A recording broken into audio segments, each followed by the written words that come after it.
Apakah haid yang kita alami setiap bulannya itu sudah normal? Ataukah malah haid tersebut yang membuat wanita itu kesulitan untuk hamil? Yuk, cari tahu tanda haid yang tidak normal penyebab dari wanita sulit untuk hamil.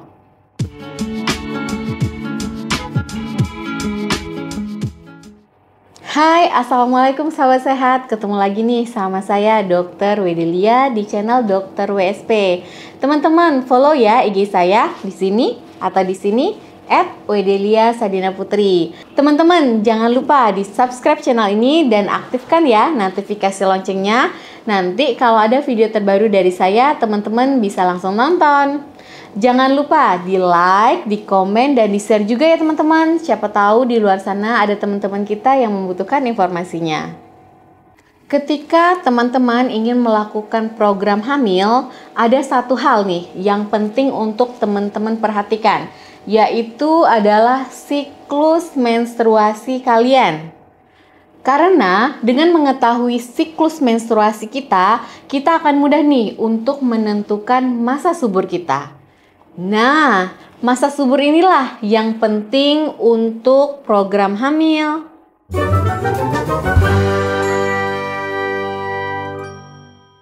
Tanda-tanda menstruasi yang tidak normal itu menjadi salah satu hal yang sangat penting untuk para wanita perhatikan ya.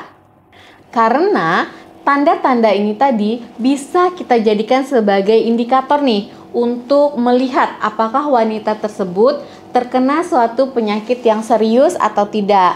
Dan juga bahkan bisa untuk menentukan apakah teman-teman mengalami masalah dalam kesuburan. Tandanya apa aja nih? Tanda yang pertama adalah sering telat menstruasi. Dok, saya beberapa belakangan ini menstruasinya sering telat ya. Kadang telat seminggu, kadang telat 2 minggu, kadang telat 2 bulan, kadang lebih dari 3 bulan. Aduh, gimana ya nih dok? Nah, gini teman-teman, telat menstruasi itu berarti teman-teman bisa mengalami dua hal nih. Yang pertama, kalian pasti akan sulit nih untuk menentukan masa subur kalian atau kapan terjadinya ovulasi.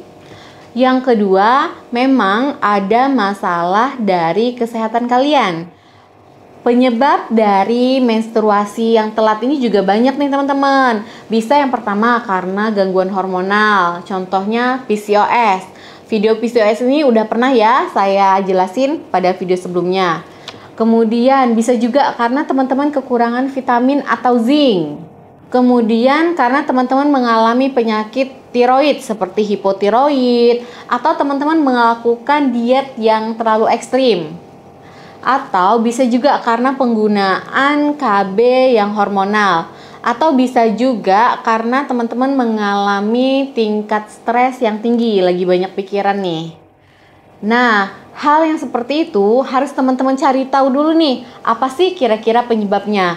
Kalau kita udah tahu penyebabnya, baru deh kita bisa menentukan langkah selanjutnya untuk menangani kondisi teman-teman tadi. Yang kedua, yang harus teman-teman perhatikan adalah jumlah darah pada saat menstruasi. Jumlah darah ini ada dua, bisa terlalu banyak atau menorrhagia, atau jumlah darahnya terlalu sedikit. Sekilas kita lihat jumlah darah ini tidak terlalu berpengaruh ya dalam menentukan kesuburan wanita. Yang penting masa atau rate menstruasinya itu masih dalam waktu yang normal, misalnya 21 sampai 35 hari itu rentang normalnya.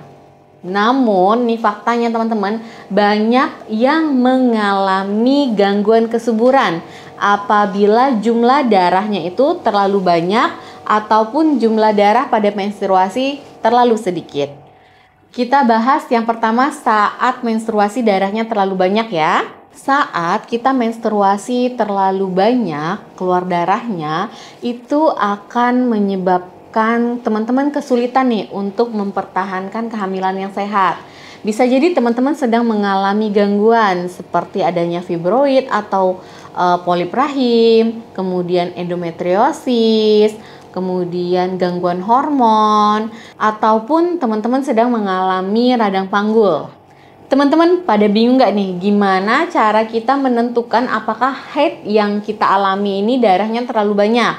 Jadi, gini nih cara menentukan apakah darah kalian terlalu banyak atau tidak. Yang pertama, apakah kalian terlalu sering mengganti pembalut?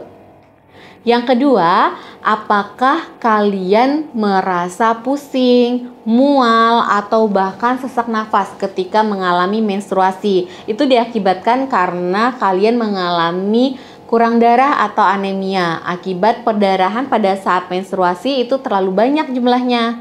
Jadi teman-teman, kalian harus waspada ya jika kalian mengalami siklus menstruasi dengan jumlah darah yang cukup banyak nih keluarnya. Nah, selanjutnya beda kasus nih untuk teman-teman yang mengalami menstruasi dengan jumlah darah yang sedikit. Biasanya itu tidak mempengaruhi kesuburan. Tetapi kalau teman-teman sudah menikah lebih dari 1 tahun, tidak kunjung hamil juga, maka kemungkinan juga nih teman-teman bisa mengalami gangguan pada kesuburan seperti gangguan hormonal. Contohnya PCOS tadi, atau bisa juga nih teman-teman karena penggunaan KB hormonal gitu ya. Atau teman-teman mengalami gangguan hormon yang lain nih teman-teman. Karena kalau gangguan hormon pada wanita itu biasanya emang lebih sering terjadi dan biasanya sangat mempengaruhi ke bagian reproduksi kita nih. Yang ketiga, panjangnya siklus menstruasi kalian itu tidak normal. Rata-rata rentang dari siklus menstruasi normal itu adalah 28 hari. Namun bisa plus minus 7 hari teman-teman. Jadi bisa 21 hari ataupun lebih nih 35 hari. Siklus menstruasi itu dihitung dari hari pertama kalian menstruasi hingga siklus menstruasi berikutnya. Teman-teman, kalian bisa melihat nih gimana cara menentukan masa subur dan menentukan siklus menstruasi kalian di video ini ya, di video saya sebelumnya. Yang keempat adalah terjadinya bercak perdarahan. Jika teman-teman berhasil hamil nih pada waktu hamil muda atau trimester pertama, itu biasanya akan terjadi bercak perdarahan, bisa berwarna pink atau merah cerah sekitar 1-2 hari, tetapi jumlahnya sekitar 1-2 tetes. Namun, jika jumlah perdarahan itu terlalu banyak, warnanya coklat tua atau merah tua, lebih dari 2 hari, itu biasanya teman-teman mengalami ketidakseimbangan hormon atau bahkan terjadi kegagalan pada saat implantasi nih. Bercak perdarahan ini biasanya terjadi akibat adanya hormon progesteron yang terlalu rendah ataupun kadar hormon progesteronnya terlalu tinggi. Hormon yang tidak seimbang ini menyebabkan dinding endometrium itu menebal sehingga membuat kesulitan untuk implantasi nih ke dinding rahim. Selanjutnya tanda yang kelima itu adalah nyeri menstruasi atau dysmenorrhea yang berlebihan. Sebenarnya nih, dysmenorrhea atau nyeri pada saat kita menstruasi itu kan udah sering nih, udah biasa kita alami ya teman-teman tiap bulannya. Tetapi kalau nyerinya ini terlalu tinggi rasanya atau terlalu sakit, itu berarti teman-teman mengalami suatu gangguan nih. Apalagi nih kalau teman-teman sampai nggak bisa berangkat dari tempat tidur, susah untuk beraktivitas sehari-hari, sampai demam, sakitnya sakit banget. Nah, itu teman-teman harus waspada, segera konsultasi ke dokter ya. Penyebabnya apa nih? Dysmenorrhea atau nyeri menstruasi yang berlebihan nih. Jadi penyebabnya ada beberapa nih teman-teman. Bisa yang pertama, teman-teman mengalami infeksi nih pada bagian rahim, atau mengalami radang atau infeksinya pada bagian panggul, atau teman-teman mengalami adanya fibroid rahim. Bisa juga nih teman-teman mengalami endometriosis atau penebalan dari dinding rahim. Tanda yang terakhir, yang keenam nih, yaitu teman-teman tidak menstruasi sama sekali atau biasanya disebut dengan amenorrhea. Tidak menstruasi lebih dari 3 bulan itu akan menyebabkan seorang wanita itu kesulitan nih untuk hamil. Biasanya atau normalnya nih, wanita yang amenorrhea atau udah tidak menstruasi ini dialami oleh wanita yang pertama sedang menggunakan KB hormonal. Bisa juga teman-teman yang sudah mengalami menopause atau premenopause juga bisa. Kemudian bisa juga nih amenore atau tidak menstruasi karena memang teman-teman sedang hamil. Namun, jika kalian tidak mengalami 3 hal tadi nih, tetapi kalian tidak menstruasi atau amenore, penyebabnya harus kalian cari tahu ya.